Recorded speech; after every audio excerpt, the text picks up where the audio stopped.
Hi everybody, welcome back to Big Ready DC. Got a quick look at a knife here, a Spyderco knife.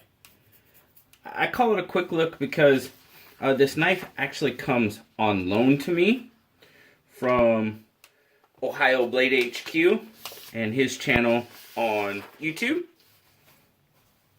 And small channel, just kind of getting started, coming up.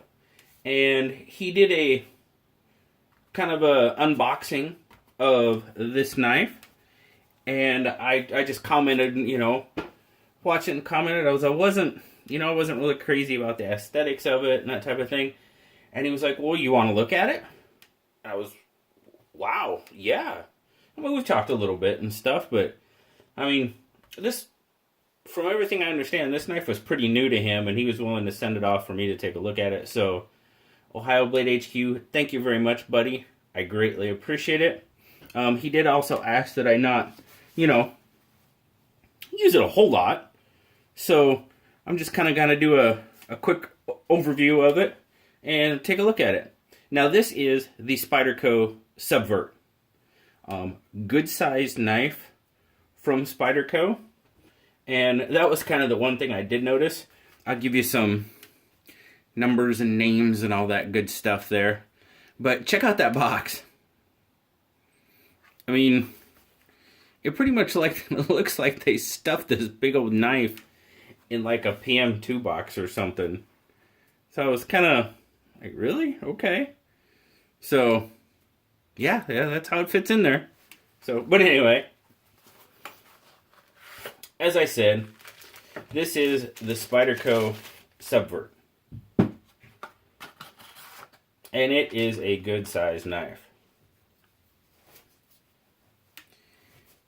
Now the Subvert is a Natty Amore design, and it is based off of his Sabotage Custom design.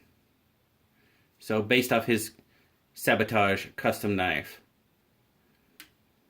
for Spyderco. Very cool. You see there, you've got the bright orange G10 over a titanium liners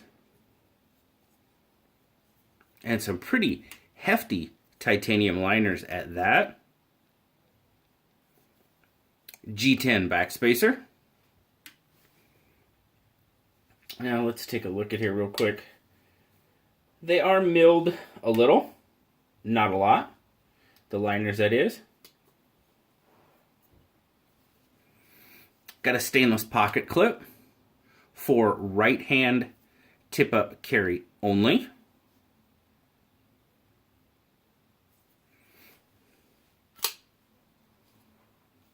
Manual Spidey hole opening, of course. Once you got it open there,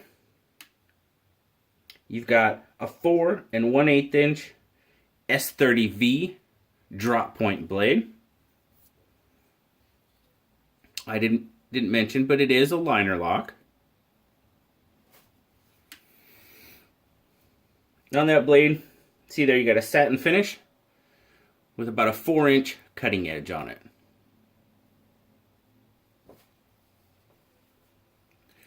Nine and a quarter open length on it. So it is a good sized knife. Pretty hefty as well. Get you some words there. And on this side, oh, there it is. It is made in Taiwan. Let's get some specs on this guy.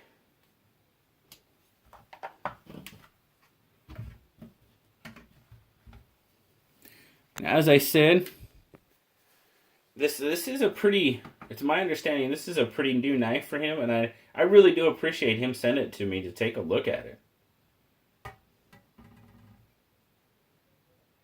So 6.1 ounces, got some pretty good heft to it, 174 grams. Now, as I said, I did not carry this knife a lot. 6.1.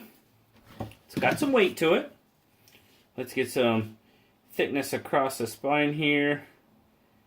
Let's go to its widest point. Without the pocket clip, we don't need to include that. You're looking at almost 3/4 of an inch.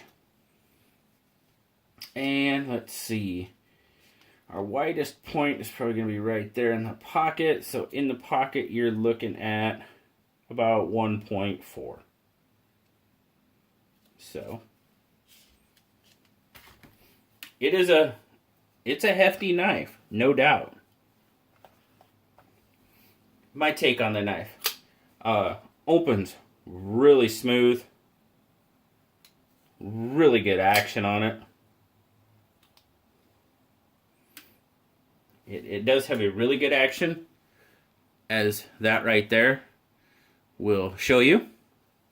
So, hey, Ohio Blade HQ, from all the kind of knife talk that we go through, if it bites you, it likes you, right? And it kind of claims you, so we'll talk about that offline. But, no, I'm just kidding. It did get me, though. It got me once. And I didn't let it get me again. That's a good hefty blade. Oh, let's take a look at the blade stock on that thing. The blade stock, you're looking at 0.14.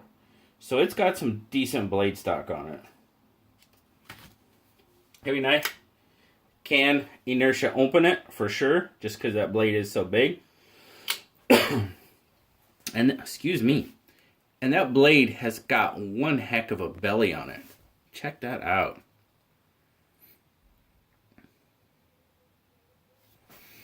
Now, overall, I made the comment that aesthetically, when on his video, that I wasn't, you know, and now that I have it in hand, I think I know why. And because my opinion is still pretty much the same. I mean, it does have a nice. I like the overall shape of it, and this blade is very. I mean, that's a chunky, and this knife feels very solid. Let me just go through my normal. It does feel good in hand. I will give you that. There's a little bit on that pocket clip causes a hot spot for me though. Good, solid. Lockup is incredible. You got a really wow. We're looking at, man, I'm seeing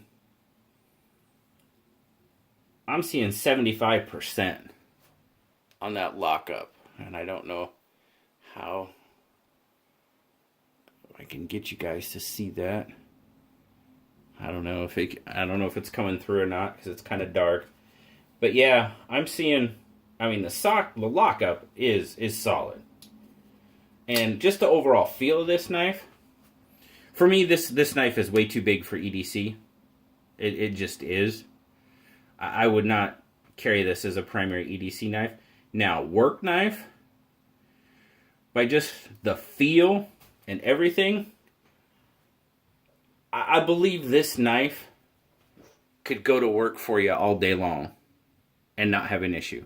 That's just my kind of get it in hand feel impression type. Like I said, this is a brand new knife to Ohio, and I'm not gonna. He asked me not to, so which I wouldn't beat on a knife unless somebody. Well, Woodland Tactical says I can do whatever to some of his knives, so. But I just wouldn't. There's a couple reasons why I wouldn't. But one of the things aesthetically that I was talking about is, and, you know, it all depends on looks, but I don't know, to me, see how that hole in the G10 there, it's only half. I'm not sure why, but I'm not. Just make a full line, make a full scale. That whole half hole there, is it a big deal? No. Is it going to affect the functionality of the knife? No, not a bit. But that's just kind of me. I don't quite get that. Just make it a full scale and full hole and be done with it. To me, that is a area that could cause an issue later on. Might not, but it could. Aesthetically, it doesn't jump out at me. That's just, I don't know. And I mean, I've been messing around with it for the past couple of days, and it just, I don't know. Like I said, functionally, I don't think there would be any issue with this knife at all. I just get that feeling. I think functionally, it's going to perform, and it's going to perform well. I can't say that for certain because I haven't done it, but it's just got that feel.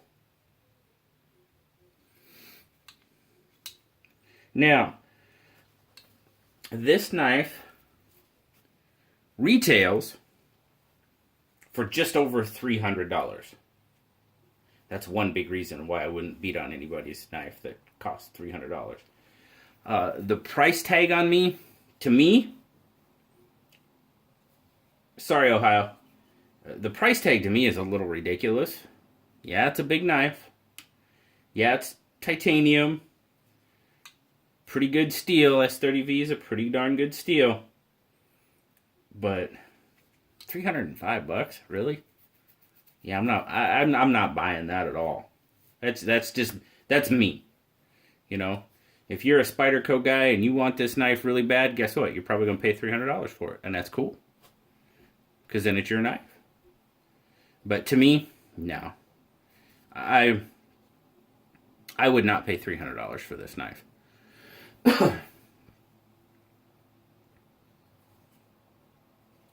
But I hope you like it, brother.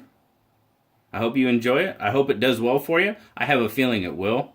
I really have a feeling that you're going to be able to put this thing to work, and it'll do pretty much anything you want it to do. And that's awesome. I hope it does. There you go, guys. That's kind of been our quick look at the Spyderco Subvert. Once again, I really appreciate Ohio Blade HQ for letting me check it out. I will put a link to his channel down in the description so you can check out some of his content if you so feel. But until next time, guys, greatly appreciate you watching. As always, like, subscribe, leave me a comment. I love talking to y'all. And until next time, I'll talk to y'all later. Bye-bye.